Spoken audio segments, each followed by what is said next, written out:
अस्सलाम वालेकुम, welcome back in my YouTube channel. मैं होम्योपैथिक डॉक्टर हबीबा अख्तर, आप सबका वेलकम मेरे यूट्यूब चैनल पे। आज की जो मेरी वीडियो का टॉपिक है वो सीबीसी पर ही है। सीबीसी के एक और अहम पार्ट पर, यानी हमारे ब्लड में जो कंपोनेंट्स मौजूद होते हैं। हमारा जो ब्लड है बहुत से पार्ट से मिलकर बनता है, कंप्लीट होता है, तो वो ब्लड कहलाता है। तो प्रीवियस जो मेरी 2 वीडियोज़ थी उनमें मैंने आपको वाइट ब्लड सेल्स तक की मालूमात दे दी। आज ये आखिरी टॉपिक है वाइट यानी ब्लड के कंपोनेंट्स का, जिसमें मैं आपको प्लेटलेट्स के हवाले से बताऊंगी। तो चलें स्टार्ट करते हैं वीडियो।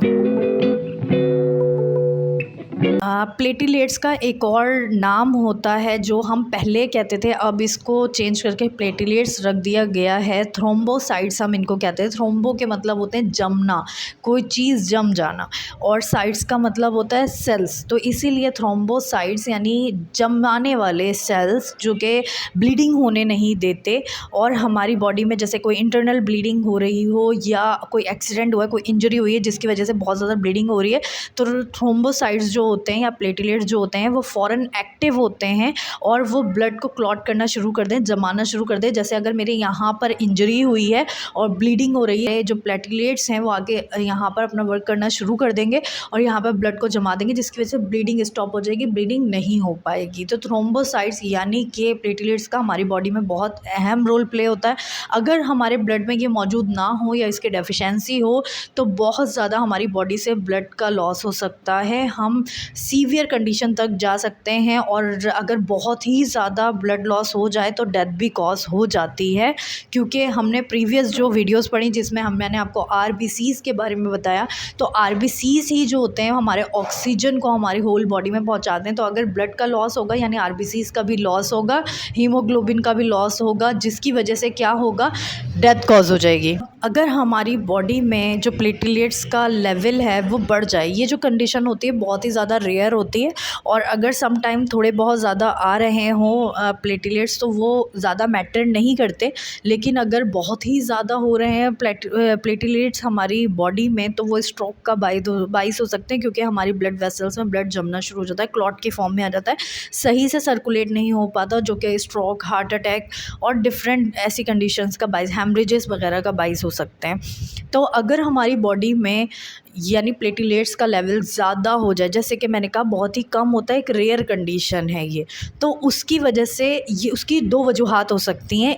अगर हमारी बॉडी में प्लेटलेट्स का लेवल ज़्यादा हो जाए तो उसकी 2 मेन वजूहात हो सकती हैं, एसेंशियल थ्रोम्बोसाइथेमिया या रिएक्टिव थ्रोम्बोसाइटोसिस। तो ये 2 वजूहात की वजह से हमारी बॉडी में प्लेटलेट्स का लेवल जो है वो ज़्यादा हो सकता है। सबसे पहले एसेंशियल थ्रोम्बोसाइथेमिया, तो इसमें क्या होगा, इसमें आपको हेडेक की कंडीशन रहनी शुरू हो जाएगी, आप कंफ्यूज्ड माइंड हो जाएंगे, कभी कुछ बोलेंगे फिर बोलते बोलते अपना ट्रैक चेंज कर देंगे, आपको चेस्ट पेन हो सकता है, इसके अलावा ब्रीथ में यानी सांस लेने में दिक्कत हो सकती है, नौजिया, हर वक्त नौजिया वाली कंडीशन हो सकती है आपको। इसके अलावा बहुत ही अहम सिम्टम है कि हाथ और पैर यानी पाल्म और फुट नीचे सोल्स के साइड पे आपको बर्निंग सेंसेशन, बर्निंग पेन्स होंगे।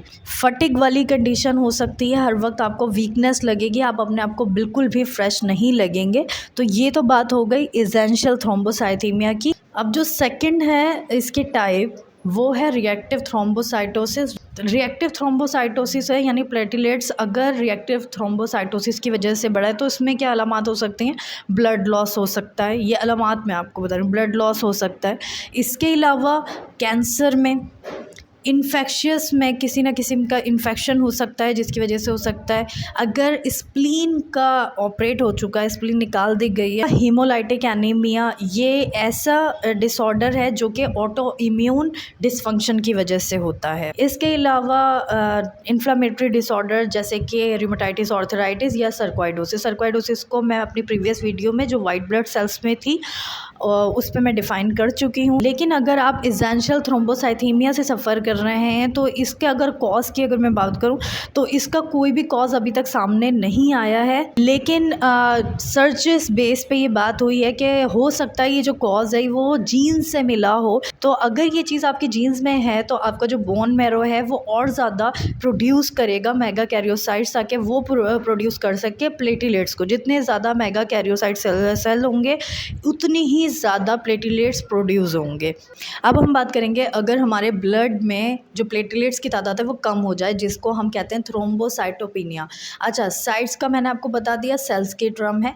पीनिया क्या है? पीनिया बेसिकली इंडिकेट करता है टू फ्यू को, यानी कि जहाँ पे पीनिया की टर्म यूज़ हो तो आपको समझ जाना चाहिए यहाँ पे कुछ ऐसी चीज़ की बात चल रही है जो कि बहुत कम है, इसीलिए यहाँ पे कहा गया थ्रोम्बोसाइटोपिनिया, यानी कि जो प्लेटलेट्स हैं उनकी तादाद बहुत कम है। अगर ये कंडीशन हो जाए, इसकी कॉजेज़ क्या क्या हो सकती हैं? एक तो बोन मैरो अगर फेलियर हो जाए, यानी फेलियर ऑफ बोन मैरो। इसके अलावा ल्यूकेमिया यानी ब्लड कैंसर अगर आपको है तो उसकी वजह से प्लेटलेट्स की तादाद कम हो सकती है। इस तरीके की मेडिकेशंस होती हैं जिनकी वजह से प्लेटलेट्स की तादाद कम हो सकती है, जैसे कि एस्प्रिन जो है, कुछ लोग होते हैं हेडेक हो रही है, कोई मसला हो रहा है, बॉडी में दर्द हो रहा है, थकान हो रही है, एस्प्रिन ले लेते हैं बहुत ज़्यादा, डिस्प्रिन या एस्प्रिन। तो वो क्या करता है, वो हमारे ब्लड की कंसिस्टेंसी को और ज़्यादा कम कर देता है, जिसकी वजह से जो प्लेटलेट्स हैं वो कम हो जाते हैं। तो ये बहुत ही ख़तरनाक सूरत हाल होती है। तो एस्प्रिन या डिस्प्रिन वगैरह को इतना ज़्यादा यूज़ नहीं करना चाहिए, बल्कि यूज़ ही नहीं करना चाहिए। ये जो मेडिसन है बेसिकली ये ऑपरेशन के वक्त दी जाती है ताकि ब्लड जो है क्लॉट ना करे, जमे ना, और इजीली जो प्रोसीजर हो रहा है वो हो जाए। इसके अलावा परप्यूरा में क्या होता है, जो स्किन के अंदर बेसिकली जो स्मॉल हमारी ब्लड वेसल्स होती हैं जिनको हम कैपिलरीज कहते हैं, वो लीक होना शुरू हो जाती हैं। किसी भी जैसे दीवार से टक्कर लग गई या कोई एक्सीडेंट हो गया जिसकी वजह से उन कैपिलरीज पे दबाव आया, वो लीक होना शुरू हो जाती हैं और स्किन के नीचे ब्लड क्लॉट्स बनना शुरू हो जाते हैं। अच्छा, यहाँ पे मैं आपके साथ एक और इन्फॉर्मेशन शेयर करूँ। अक्सर आप टर्म देखेंगे अगर मेडिकल से रिलेटेड है पेटेकिया की, तो आप ये ना समझें कि परप्यूरा अलग है, पेटेकिया अलग है, क्योंकि जो परप्यूरा होता है वो 4 mm से 8 mm तक का अगर आपकी बॉडी पे निशान है तो वो परप्यूरा है। अगर 4 mm से कम है तो उसकी टर्म होती है पेटेकिया, और अगर 1 cm से वो ज़्यादा है, वो जो ब्लूइश या रेडिश निशान है आपकी स्किन पे, तो उसको हम एकाइमोसिस कहते हैं। यानी ये फर्दर टर्म्स हैं परप्यूरा की, तो इससे आप इंडिकेट कर सकते हैं। ये तो एक नॉलेज थी।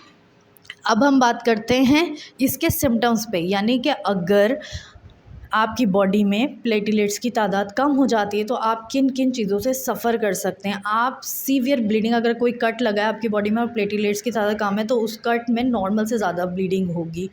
इसके अलावा गम्स ब्लीड कर सकते हैं, नोज़ ब्लीड कर सकती है, स्टूल में ब्लड आ सकता है, यूरिन में ब्लड आ सकता है। इसके अलावा मेंस्ट्रुअल साइकिल, फ़ीमेल की मेंस्ट्रुअल साइकिल में बहुत ज़्यादा हैवी फ्लो हो सकता है, बहुत ज़्यादा ब्लीडिंग होगी और काफ़ी लंबे अरसे तक चल सकती है। तो बाज़ जो पेशेंट हैं वो अगर मेंसेस ट्रबल है, उनको कोई मेंसेस का मतलब वो बहुत हैवी ब्लीडिंग होती है, और जब कोई कॉज नहीं होता, यानी कि अल्ट्रासाउंड्स वगैरह ही करवाए जाते हैं, हार्मोनल टेस्ट करवाए जाते हैं, अगर सब सही आ रहा है तो डॉक्टर को चाहिए एक सीबीसी टेस्ट करवाएं, ताकि सीबीसी से प्लेटलेट्स का अंदाज़ा हो सके कितने हैं। तो यानी प्लेटलेट्स अगर कम है तो फीमेल का मेंस्ट्रुअल फ्लो भी बहुत ज़्यादा हो सकता है। अगर ब्लड लॉस ज़्यादा होगा तो जाहिर है फटिग यानी वीकनेस बहुत ज़्यादा हो जाएगी, थकावट फील होगी, किसी चीज़ में दिल नहीं लगेगा। अच्छा, इसके अलावा एक बहुत अहम सिम्टम है, जैसे कि अगर किसी ने अल्ट्रासाउंड करवाया अपना, तो जो स्प्लीन है अगर वो साइज़ में बड़ी हुई आ रही है, इनलार्ज आ रही है, तो वो वाइट ब्लड सेल्स की डेफिशिएंसी की वजह से भी हो सकता है। ये मुझे फ़र्स्ट टाइम तब पता चला था जब मैं प्रैक्टिस करती थी और मेरा स्टार्टिंग का ही पीरियड था प्रैक्टिस का। तो एक पेशेंट आई थी मेरी सीनियर डॉक्टर के पास, जिनके पास मैं प्रैक्टिस करती थी, तो जो उनकी स्प्लीन थी उसका साइज़ बड़ा हुआ आ रहा था, तो उन्होंने फटाफट से सीबीसी टेस्ट करवाया और फिर उन्होंने मुझे बताया था कि इस वजह से मैंने करवाया कि स्प्लीन का साइज़ बड़ा हुआ है, यानी प्लेटलेट्स की तादाद जो है वो कम हो सकती है। तो ये कुछ इसके सिम्टम्स थे जो कि मैंने आपके साथ शेयर किए। तो होपफुली आपको ये मेरी वीडियो अच्छी लगी होगी, और अगर आपको मेरी वीडियो अच्छी लगी है जल्दी से मेरी वीडियो को लाइक और चैनल को ज़रूर सब्सक्राइब करें और वीडियोस को शेयर भी करें। Thank you so much. अल्लाह हाफिज़।